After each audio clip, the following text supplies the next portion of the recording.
adanya haud atau telaga. Biasa kita terjemahkan dengan telaga. Kita wajib beriman, wajib meyakini adanya haud.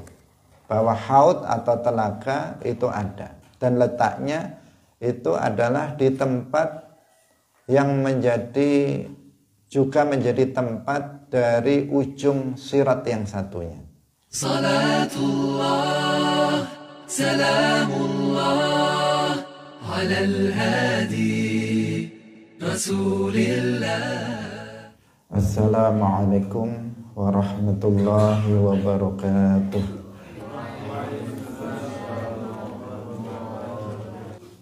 Kita baca mulai 111. Qala al-muallif rahimahullahu ta'ala, imanuna bihawdi khairir rusli hatmun kama qad ja'ana fin naqli yanalu syurban minhu aqwamun wafau bi'ahdihim wa qul yuzadu man taghaw wa wajibun syafa'atul musyaffa'i Muhammadin muqaddaman la tamna'i wa khairuhu min murtadal akhyari yashfa' kama qad jaa fil akhbari jaizun ghufranu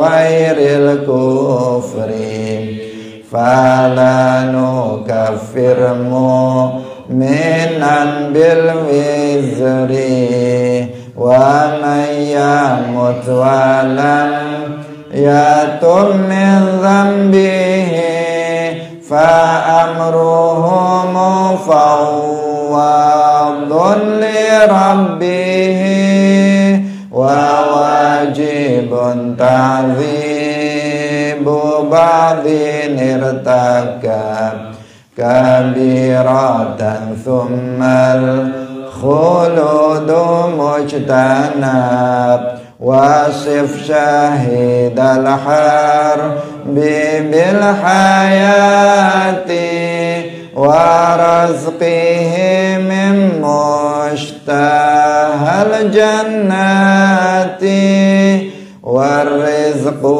indal qawmi ma bihin tufi' wa qila la bal ma mulik wa matubi' fa yarzuqullahul halala fa'lama wa yarzuqul makruha wal muharrama. Hadirin hadirat kaum muslimin muslimat, pemirsa Madu TV rahimakumullah. Alhamdulillah, puji syukur marilah kita sampaikan kepada Allah Subhanahu wa ta'ala pada pagi hari ini. Allah Subhanahu wa ta'ala masih melimpahkan nikmat-nikmatnya kepada kita semuanya, sehingga kita semuanya bisa kembali bersama-sama dalam pengajian kitab Jauharatut Tauhid. Semoga amal yang kita lakukan dalam mengawali pagi hari ini diterima oleh Allah Subhanahu wa ta'ala, dibalas oleh Allah Subhanahu wa ta'ala dengan pahala yang sempurna nanti pada hari kiamat. Amin ya rabbal alamin. Salawat dan salam semoga tetap terlimpahkan kepada junjungan kita Nabi Agung Nabi Muhammad sallallahu alaihi wasallam, para sahabatnya, keluarganya, serta seluruh umat Islam yang mengikuti beliau ila yaumil qiyamah.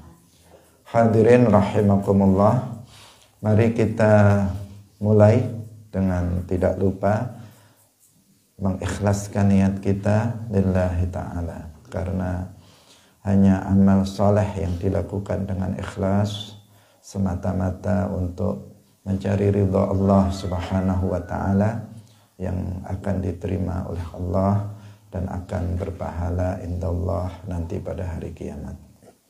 Kita sampai pada pembahasan tentang al-haud. Qala al-muallif rahimahullahu ta'ala, imanuna bihaudi khairir rusli hatmun kama qad ja'ana fin naqli yanalu syurban minhu aqwamun wafau bi'ahdihim wa qul yudhadu man taghaw.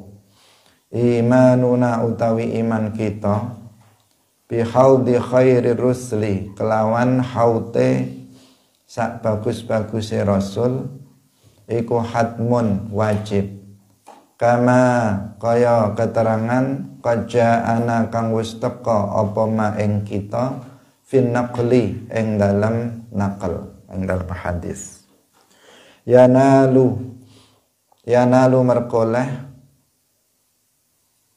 utawa yanalu ayatanawalu, maksudnya minum utawa ngombe, minhu yanalu ngombe syurban ing minuman, minhu sangking haud sapa aqwamun pira-pira kaum, wafau kang wis memenuhi sapa aqwam bi ahdihim kelawan janjine aqwam, wa kullan ngucapa sapa sira yudhadu dan haramaken sangking minum haud sapa man wong taghau kang padha sesat sapa man, tegese wong kang kafir. Hadirin hadirat rahimakumullah, di antara perkara sam'iyat yang wajib untuk kita imani, karena memang sudah ada nas yang menjelaskan tentang adanya, yaitu adanya haud atau telaga. Biasa kita terjemahkan dengan telaga. Kita wajib beriman, wajib meyakini adanya haud, bahwa haud atau telaga itu ada, dan letaknya itu adalah di tempat yang juga menjadi tempat dari ujung sirat yang satunya.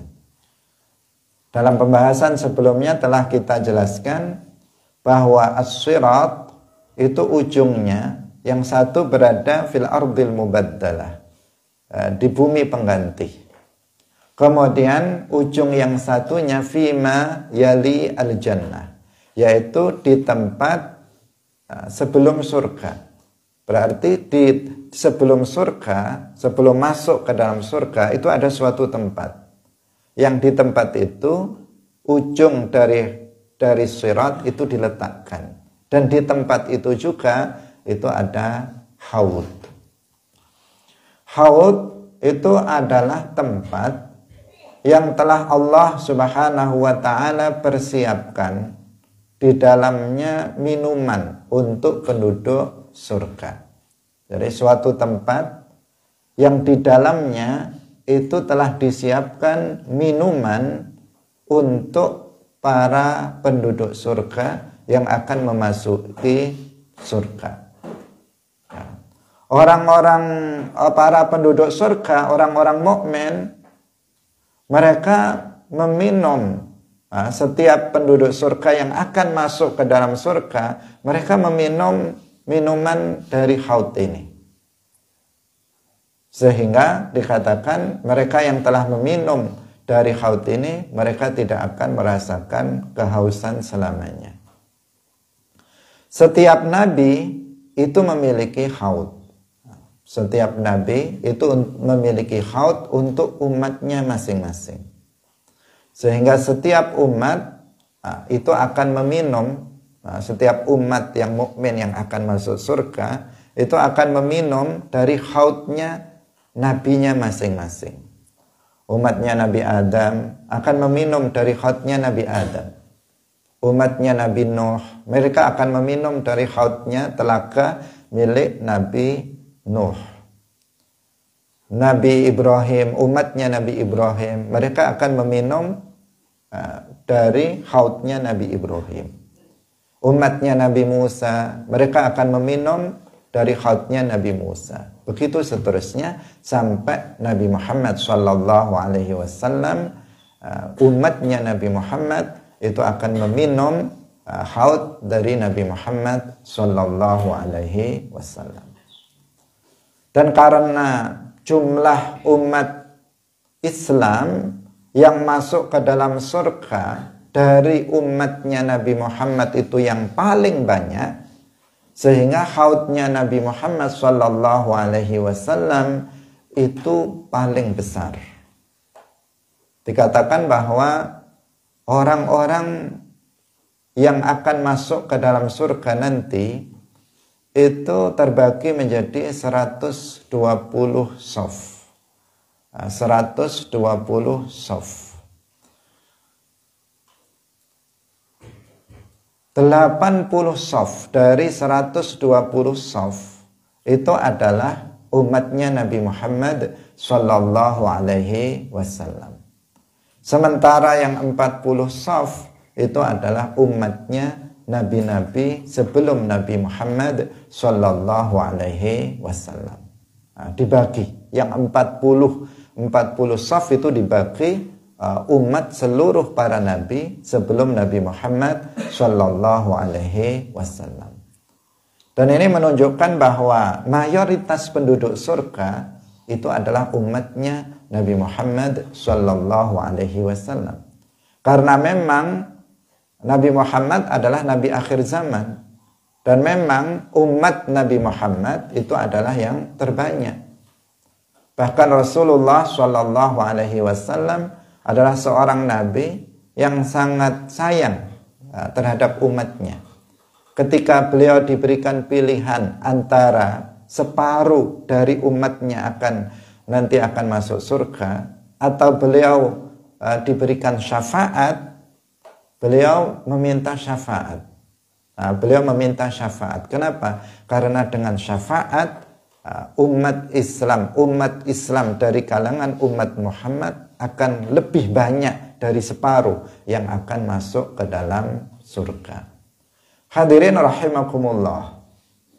Karena itu nggak mungkin yang Islam itu hanya Wahabi, itu tidak mungkin. Kenapa? Karena Wahabi itu jumlahnya kecil. Mereka hanya segelintir orang saja jika dibandingkan dengan kelompok Ahlus Sunnah wal Jamaah. Bahkan semua kelompok-kelompok di luar Ahlus Sunnah wal Jamaah itu dikumpulkan. Penganut Syiah, penganut Khawarij, penganut Mu'tazilah, Qadariyah, Jabriyah, Wahabi, Hizbut Tahrir, Hizbul Ikhwan, semuanya dikelompokkan, dijadikan satu, dikumpulkan menjadi satu, dijumlah, maka jumlahnya mereka sangat kecil jika dibandingkan dengan Asy'ariyah, Maturidiyah, Ahlus Sunnati wal Jamaah. Tidak sebanding sama sekali jumlah mereka dengan jumlah Ahlus Sunnah wal Jamaah. Karena itu nanti yang masuk surga jelas bukan mereka. Karena umat Nabi Muhammad nanti itu akan menjadi mayoritas penduduk surga. Dan penduduk surga itu adalah Ahlus Sunnah wal Jamaah. Rasulullah mengatakan, "Sataftariqu ummati ala 73 firqatan, kulluhum finnar illa firqatan wahidatan." Qalu man hiya ya Rasulullah? Qala ma ana alaihi wa ashabi. Umatku akan terpecah belah menjadi 73 golongan, semuanya di neraka kecuali hanya satu. Semuanya di neraka kecuali hanya satu. 72 golongan akan di neraka kecuali satu. Para sahabat bertanya, siapa satu kelompok yang selamat itu wahai Rasulullah? Beliau menjawab, ma ana alaihi wa ashabi, yaitu golongan yang mengikuti ajaranku Ahlus Sunnah dan yang mengikuti ajaran para sahabatku wal jamaah, Ahlus Sunnati wal Jamaah. Itu kelompok yang akan selamat. Maka dan mereka adalah as-sawadul a'zam, mereka adalah mayoritas umat Islam. Karena Nabi dalam riwayat yang lain ketika ditanya, siapa al-firqatun najiyah, kelompok yang selamat itu wahai Rasulullah? Man hiya ya Rasulullah? Rasulullah menjawab as-sawadul a'zam, yaitu mayoritas umat Islam.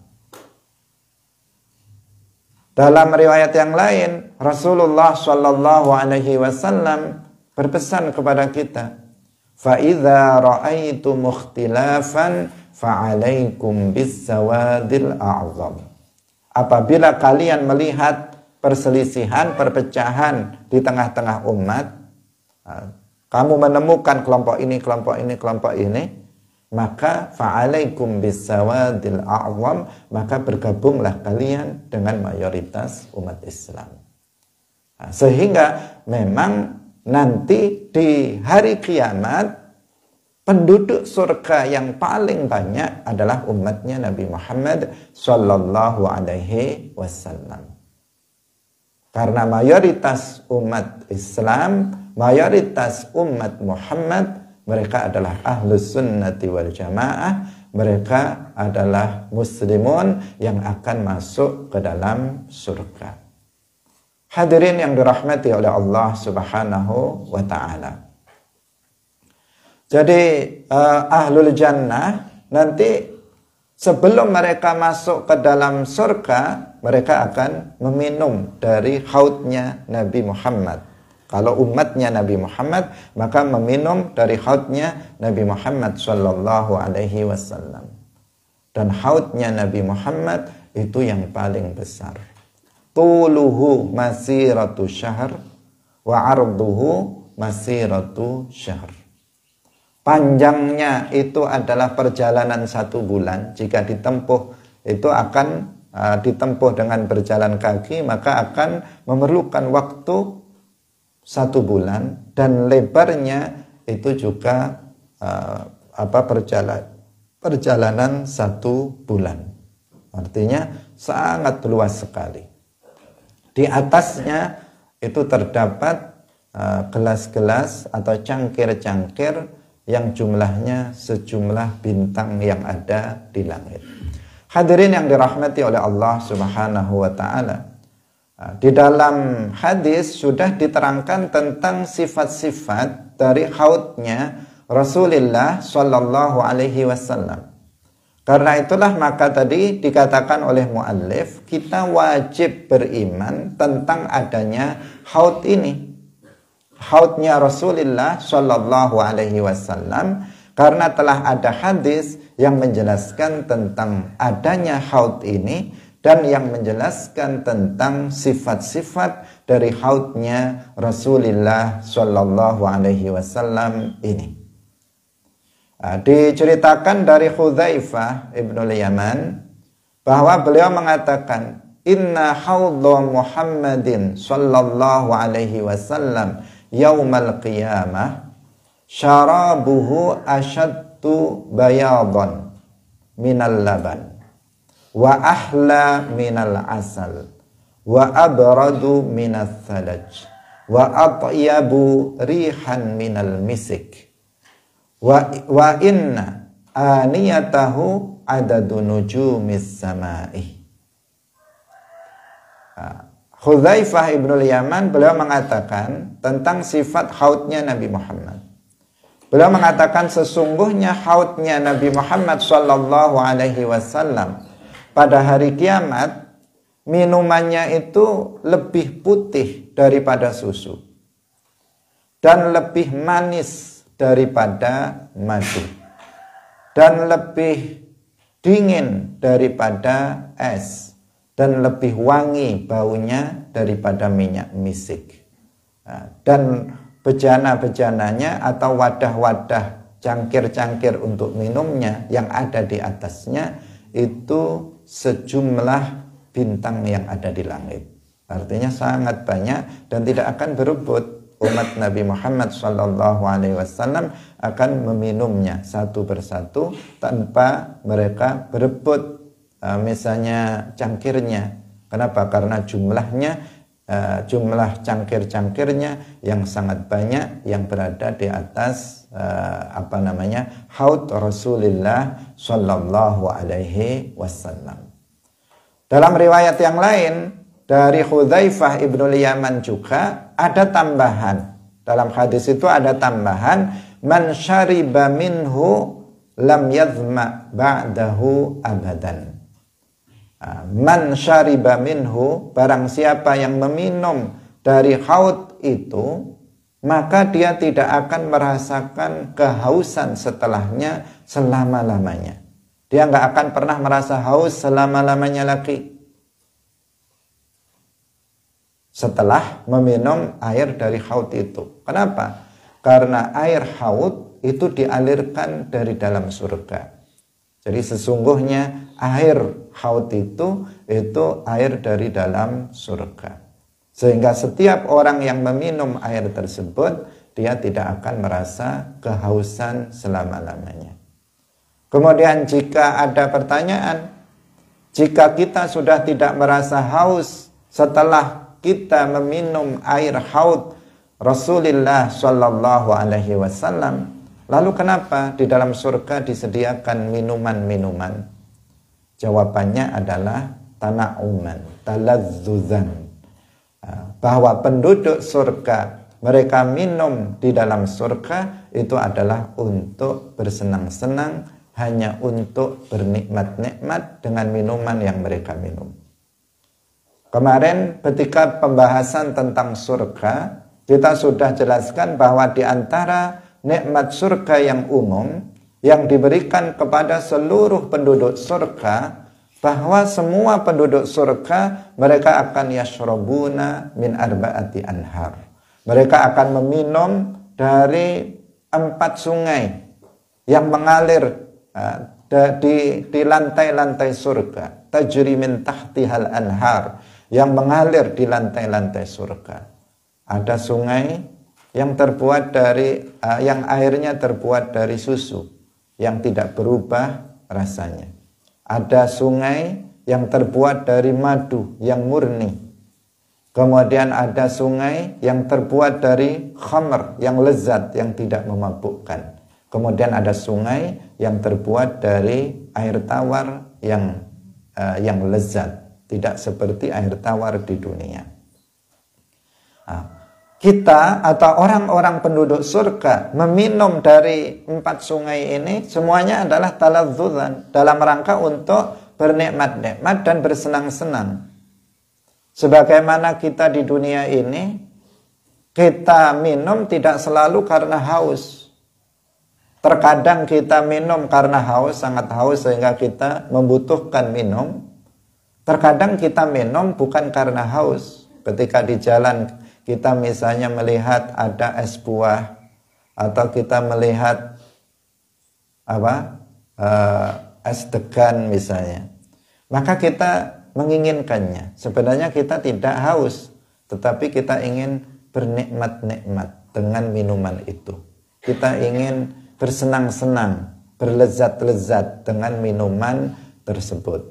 Nah, ini perbandingannya seperti itu. Artinya bahwa orang minum itu tidak selalu karena haus. Terkadang seseorang itu minum karena untuk bersenang-senang. Nah, penduduk surga ketika mereka meminum minuman yang ada di dalam surga, maka mereka dalam rangka untuk bernikmat-nikmat saja. Kenapa? Karena setelah mereka meminum air di dalam haud, dari haud sebelum mereka masuk ke dalam surga, mereka sudah tidak akan merasakan kehausan sama sekali. Sebagaimana yang disebutkan tadi oleh Hudzaifah ibnul Yaman, man syariba minhu lam yadhma ba'dahu abadan. Barang siapa yang meminum dari haud itu, maka dia tidak akan merasakan kehausan selama-lamanya. Karena penduduk surga itu abadi di dalam surga, dan mereka tidak pernah merasakan kehausan. Mereka juga nggak pernah merasakan kelaparan, nggak ada lapar di dalam surga. Tidak ada haus di dalam surga. Tidak ada sesuatu yang tidak menyenangkan di dalam surga. Hadirin rahimakumullah, tentang sifat-sifat surga kita sudah jelaskan dalam pertemuan sebelumnya. Hadirin yang dirahmati oleh Allah Subhanahu wa ta'ala, semoga kita semuanya bisa meminum dari haudnya Rasulullah Sallallahu Alaihi Wasallam. Karena orang yang meminumnya berarti dia akan masuk ke dalam surga. Dia telah lolos dari menyeberangi as-sirat yang sangat berbahaya, dan dia tinggal satu langkah masuk ke dalam surga. Hadirin rahimakumullah. Kemudian muallif rahimahullahu ta'ala mengatakan, yanalu syurban minhu aqwamun wafau bi'ahdihim wa qul yudhadu man taghaw. Minum dari air telaga atau haud ini. Beliau menjelaskan bahwa yang akan meminum minuman haud itu adalah aqwamun wafau bi'ahdihim. Yang akan meminum dari telaga atau haud Rasulullah ini adalah mereka yang memenuhi janji mereka. Yang memenuhi janji mereka. Maksudnya apa? Yang dimaksud dengan janji di sini, yang dimaksud dengan janji adalah janji mereka di alam arwah. Telah dijelaskan dalam riwayat bahwa sebelum manusia seluruhnya, setelah Nabi Adam itu diciptakan, sebelum selainnya itu diciptakan oleh Allah Subhanahu wa ta'ala, maka Allah Subhanahu wa ta'ala mengeluarkan dari punggung Nabi Adam alaihissalam, yaitu arwahnya dari keturunan Nabi Adam alaihissalam seluruhnya, yang dalam dalam bentuk ukuran yang sangat kecil. Seluruh manusia, arwah seluruh manusia itu dikumpulkan. Kemudian para arwah ini ditanya oleh Allah Subhanahu wa ta'ala, atau dimintai perjanjian oleh Allah Subhanahu wa ta'ala dengan mengatakan, alastu birabbikum, bukankah aku ini adalah Tuhan kalian? Kemudian arwah seluruhnya, termasuk ruh-ruh kita yang ada di sini, itu mengatakan, qalu, mereka mengatakan bala. Mereka mengatakan, iya, engkau adalah Tuhan-Tuhan kami. Ini namanya al-mitsaq. Ini adalah perjanjian di alam arwah yang kita lakukan kepada Allah Subhanahu wa ta'ala, bahwa kita itu mengakui ketuhanan Allah Subhanahu wa ta'ala. Sehingga ketika manusia itu dilahirkan, namun mereka kemudian lupa dengan perjanjian itu. Mereka lupa dengan perjanjian. Ketika mereka telah terlahir di dunia, mereka lupa dengan perjanjian itu. Bahkan kita pun juga lupa. Apakah dulu kita pernah berjanji kepada Allah? Ketika ditanya alastu birabbikum, kemudian kita mengatakan bala. Tetapi kita orang yang beriman, kita mengatakan iya, kita pernah mengatakan itu kepada Allah Subhanahu wa ta'ala. Kita telah melakukan perjanjian kepada Allah, kita telah mengakui ketuhanan Allah Subhanahu wa ta'ala. Hadirin rahimakumullah, sehingga ada hadis yang lain menyebutkan kullu mauludin yuladu alal fitrah. Setiap bayi yang lahir itu dilahirkan dalam keadaan fitrah. Apa maksudnya dalam keadaan fitrah? Artinya dalam keadaan masih dalam perjanjiannya kepada Allah, yaitu pengakuannya terhadap ketuhanan Allah Subhanahu wa ta'ala. Sebelum mereka dilahirkan, jauh sebelum mereka dilahirkan, mereka sudah mengikat perjanjian bahwa mereka beriman kepada Allah Subhanahu wa ta'ala. Dan ketika mereka dilahirkan, mereka masih dalam keadaan seperti itu. Yuladu alal fitrah. Sebagian ulama mengatakan dalam keadaan siap untuk menerima Islam. Sehingga dikatakan dalam akidah Islam, seseorang yang lahir dalam keadaan bapak ibunya muslim.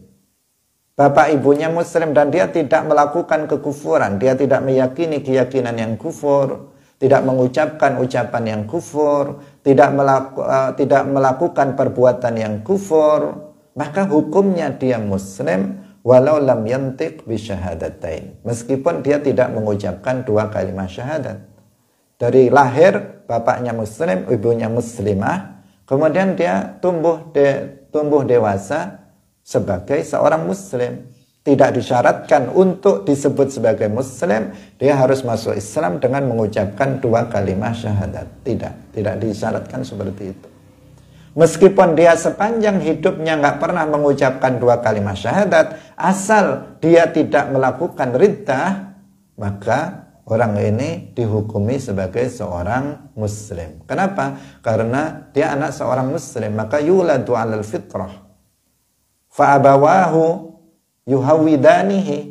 Bapaknya yang menyebabkan mereka menjadi Yahudi, yang menjadikan mereka menjadi Majusi, yang menjadikan mereka menjadi beragama dengan selain Islam, itu adalah bapaknya, kedua orang tuanya ini. Kalau kedua orang tuanya itu adalah muslim-muslimah, maka dia tetap alal fitrah, artinya dia tetap dalam perjanjiannya kepada Allah Subhanahu wa ta'ala sebagai orang yang beriman kepada Allah Subhanahu wa ta'ala. Hadirin yang dirahmati oleh Allah Subhanahu wa ta'ala.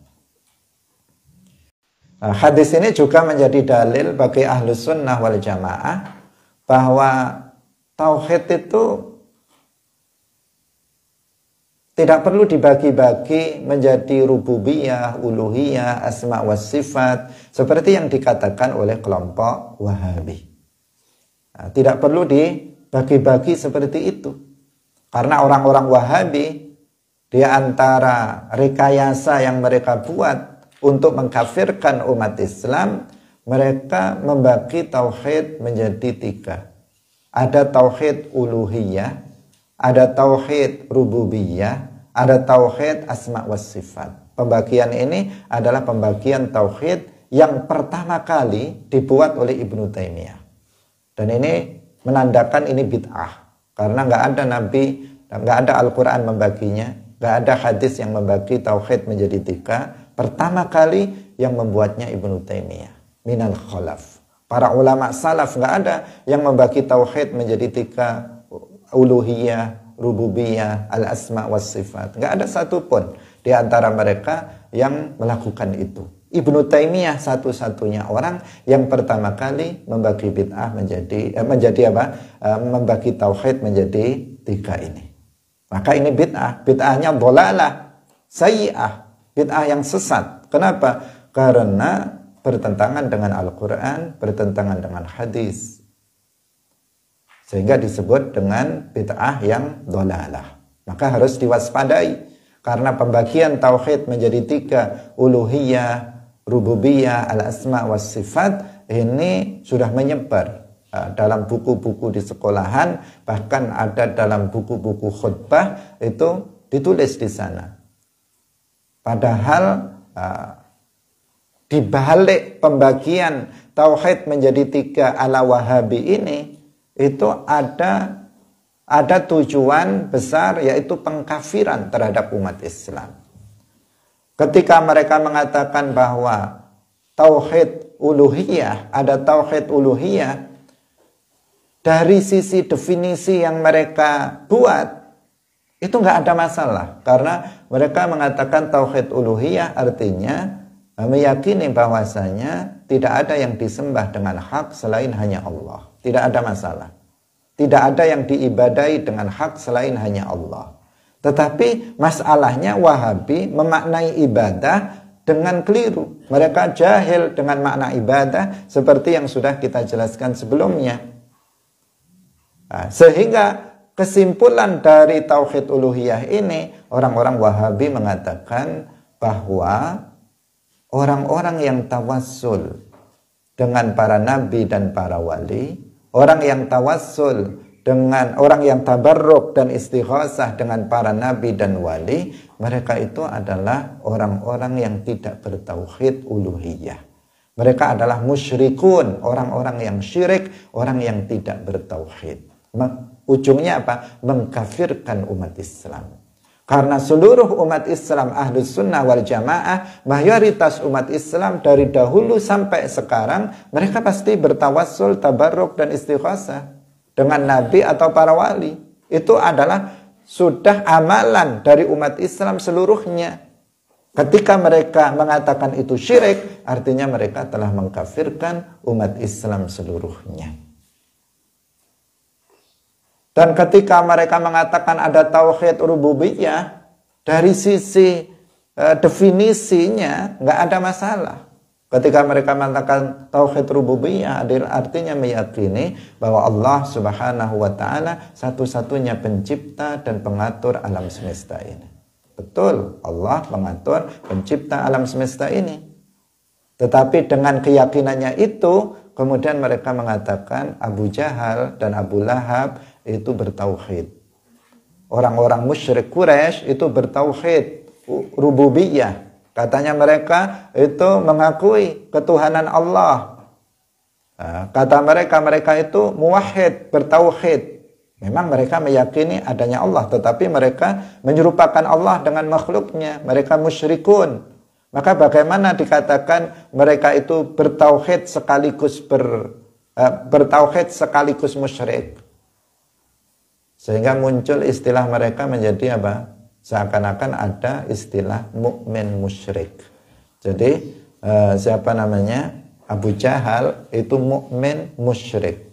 Padahal syirik dan iman itu adalah sesuatu yang berlawanan. Tetapi mereka seakan-akan mengatakan bahwa Abu Jahal itu mukmin musyrik. Mukmin dalam muwahhid tauhid dan rububiyah, tetapi musyrik fil uluhiyah menurut mereka. Hadirin yang dirahmati oleh Allah Subhanahu wa taala, yang kafir jadi mukmin, yang mukmin menjadi kafir menurut orang Wahabi dengan pembagian rububiyah dan uluhiyah. Dan dengan pembagian al-asma wa sifat, katanya ada tauhid al-asma wa sifat, mereka mengatakan artinya bahwa kita mengimani ayat-ayat sifat mutasyabihat dengan tanpa, mereka katakan diantaranya dengan tanpa tasbih, tanpa menyerupakan Allah dengan makhluknya, bila kaif, bila takyif, kemudian ditambahi bila takwil, dengan tanpa mentakwil. Maka orang yang mentakwil ayat-ayat sifat mutasyabihat menurut mereka adalah orang-orang yang tidak bertauhid al-asma was sifat. Padahal mayoritas umat Islam itu juga mentakwil. Semua, bahkan semua umat Islam itu kalau bertemu dengan ayat sifat mutasyabihat yang makna zahirnya mengindikasikan Allah itu serupa dengan makhluk, maka mereka pasti mentakwilnya.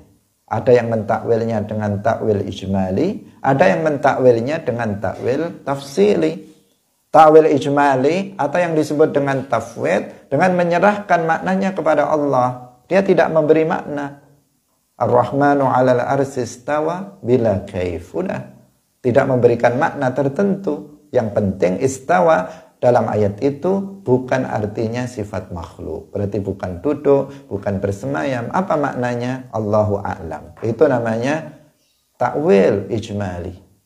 Sementara sebagian ulama, sebagian umat Islam ada yang mentakwilnya secara tafsili. Ar-Rahmanu 'alal arsy istawa ay qahara. Ar-Rahmanu 'alal arsy istawa ay istawla. Ar-Rahmanu 'alal arsy istawa ay qahara, ay hafidha, ay abqa. Itu namanya takwil tafsiri. Tetapi semua umat Islam pasti mentakwil. Artinya tidak mengambil makna zahir dari ayat mutasyabihat. Bahkan mengambil makna zahir dari ayat mutasyabihat adalah pangkal dari kekufuran. Seperti yang dikatakan oleh Al-Imam Ahmad Ar-Rifai radhiyallahu anhu. Beliau mengatakan sunu aqaidakum minat tamassuki bi dhahiri ma tashabaha minal kitabi was sunnati fa inna dzalika min usulil kufri. Jagalah akidah kalian dari berpegang teguh terhadap makna zahir ayat dan hadis mutasyabihat.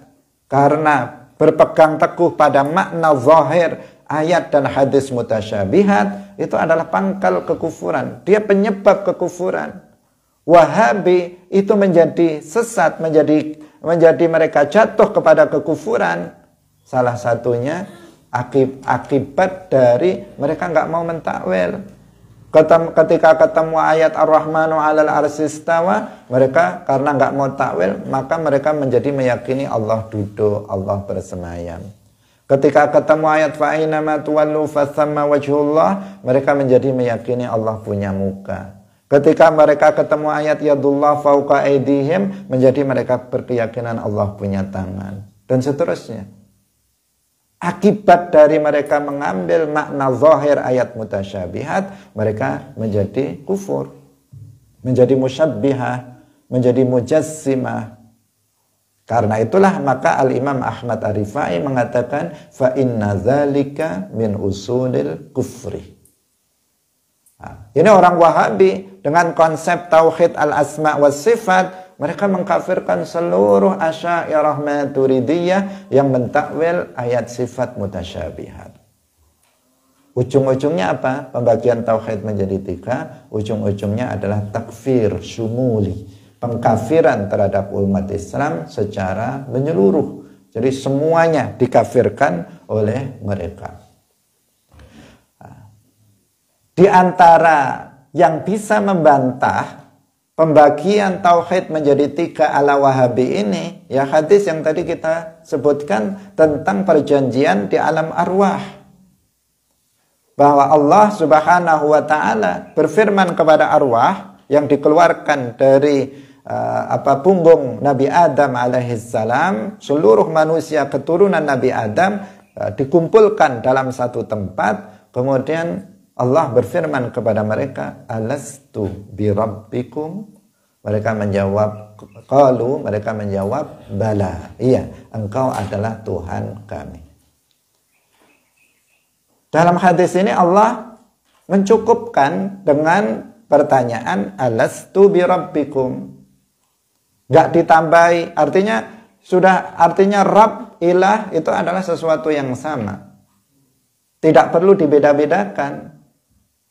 Tidak ditanya, arwah ini tidak ditanya, alastu birabbikum? Qalu bala. Alastu ilahakum? Enggak seperti itu. Alastu birabbikum? Ditanyanya seperti itu. Tidak ditanya alastu biilahikum? Tidak ditanya seperti itu. Seandainya rububiyah saja enggak cukup, maka tentunya tanya lagi, alastu biilahikum? Ini menunjukkan bahwa Rabb ilah itu sama. Nggak ada bedanya. Orang yang meyakini Allah sebagai Rabbnya, maka dia meyakini Allah sebagai ilahnya. Hadirin yang dirahmati oleh Allah. Kenapa kita beribadah kepada Allah? Karena kita meyakini Allah adalah Khalik. Allah adalah Rabb. Karena Allah adalah pemilik dan Allah pengatur alam semesta ini.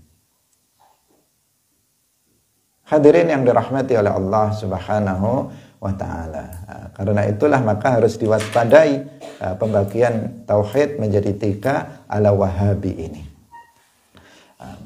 Mungkin lain kali perlu dijelaskan secara lebih detail dalil-dalil yang lain yang membantah tentang pembagian tauhid menjadi 3 ini. Tetapi pembahasan kita tidak ini, tetapi kita selipkan sedikit tentang ini karena untuk faidah.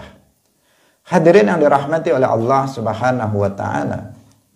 Syekh Ibrahim Al-Laqani, muallif kitab ini, mengatakan bahwa yang akan meminum minuman dari haud ini adalah aqwamun wafau bi'ahdihim. Mereka adalah kaum yang memenuhi janji mereka. Artinya ketika mereka hidup di dunia ini, mereka dalam keadaan beriman dan mati dalam keadaan beriman. Itulah yang akan meminum minuman dari haud. Wa qul yuzadu man taghau. Dan katakan yakinilah, maksudnya yakinilah bahwasanya orang yang sesat, mereka yang tidak memenuhi janjinya kepada Allah di alam arwah, maka mereka diharamkan dari meminum minuman dari haud ini. Orang-orang kafir maksudnya, orang-orang yang kafir ketika mereka hidup di dunia, kemudian dia lupa dengan janjinya kepada Allah. Bukan hanya sekedar lupa, tetapi mereka kemudian mengingkari janjinya kepada Allah dengan mereka melakukan kekufuran-kekufuran. Mereka kufur kepada Allah Subhanahu wa ta'ala, mereka menjadi kafir dan mati dalam keadaan kafir, artinya mati dalam keadaan dia mengingkari apa yang sudah dia janjikan kepada Allah Subhanahu wa ta'ala. Maka mereka diharamkan dari minum dari haud ini. Diharamkan artinya mereka nggak akan pernah meminumnya meski hanya setetes air haud. Karena apa? Meminumnya menjadikan dia tidak haus selamanya, dan itu merupakan kenikmatan. Sementara orang kafir, apakah mereka diberi nikmat? Tidak. Mereka tidak diberikan nikmat, mereka tidak diberikan nikmat sedikit pun, mereka tidak diberikan rahmat sedikit pun, tetapi justru mereka yang ada pada orang-orang kafir di akhirat nanti adalah azabun syadid, azab yang sangat berat bagi mereka, dan tidak sedetik pun mereka diistirahatkan dari azab Allah. Jangankan diistirahatkan, diringankan sedikit pun tidak. Seperti yang sudah kita jelaskan kemarin, bahwa mereka khalidina fiha wa la yukhaffafu anhumul azab. Nah, jadi mereka itu akan abadi di dalam neraka, la yukhaffafu. Ayatnya khalidina fiha la yukhaffafu anhumul azab. Mereka akan abadi di dalam neraka dan mereka tidak sedikit pun diringankan darinya azab Allah. Apalagi rahmah. Yang ada bagi orang kafir adalah azab. Nggak ada rahmah sama sekali, nggak ada nikmat sama sekali. Minum haud adalah rahmah, minum haud adalah nikmah, nggak akan diberikan kepada orang yang kafir. Di dalam Al-Quran Allah Subhanahu wa ta'ala berfirman, wa rahmati wasi'at kulla syai' fasa'aktubuha lilladzina yattaqun. Wa rahmati wasi'at kulla syai'.